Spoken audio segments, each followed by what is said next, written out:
magaalada Washington DC caasimadda dalka Mareykanka ayaa lagu qabtay kulankaas oo ahaa mid laga qariyay saxaafadda ayaa waxa si qarsoodi ah ugu kulmay mas'uuliyiin ka kala socda dalalka Mareykanka, Israel iyo Imaaraadka Carabta. Kulankan qarsoodiga ahaa ayaa lagaga hadlayay arrimaha Iran iyo sidii loo heli lahaa heshiis aan dagaal ku salaysnayn kaasoo deganaansho iyo xasillooni u bedela bariga dhexe, iyadoo barta uu ka dhacayna ay ahayd aqalka cad ee looga taliya dalka Mareykanka. Kulankan dowladaha Mareykanka, Israel iyo Imaaraadka Carabta ayaa ahaa mid laga qariyay saxaafadda, balse xogo hoose oo laga helay shirka ayaa xaqiijiyay inuu ahaa kulan ka dhan ah Iran, sida ay qortay wakaaladda wararka ee Axios ee laga leeyahay dalka Mareykanka. Wakaaladda wararka Axios ayaa sheegtay in dowladda Imaaraadka Carabta loo soo jeediyay inay si dhow Mareykanka iyo Israel ugala shaqayso arrimaha Iran iyo guud ahaan bariga dhexe si loo fudaydiyo xiriirka u dhaxeeya Israel iyo dalalka Carabta. Shirka ayaa waxaa saddexda dowladood u kala matalayay sarkaal sare oo ka socda aqalka cad ee Mareykanka, xoghayaha wasaaradda arrimaha dibadda Israel iyo safiirka Imaaraadka u fadhiya dalka Mareykanka. Axmed Maxamuud Yuusuf, telefishinka Saab. daawashadaadu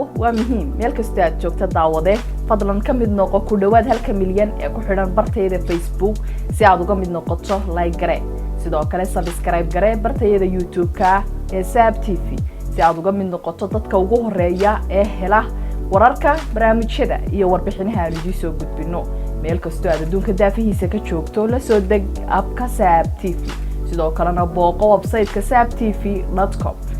fadlan nagu xidhnow. adeega cusub ee shirkadda Dahabshiil iyo eDahab casriyeynta hanaanka cusub ee xawilaadda Dahabshiil. haddaba macmil, adeegan cusub ee casriga ahi waxa uu ku sahlayaa in adigoo jooga gurigaaga ama goobtaada shaqo aad lacag ugu xawishid asxaabtaada iyo ehelkaaga jooga daafaha dunida.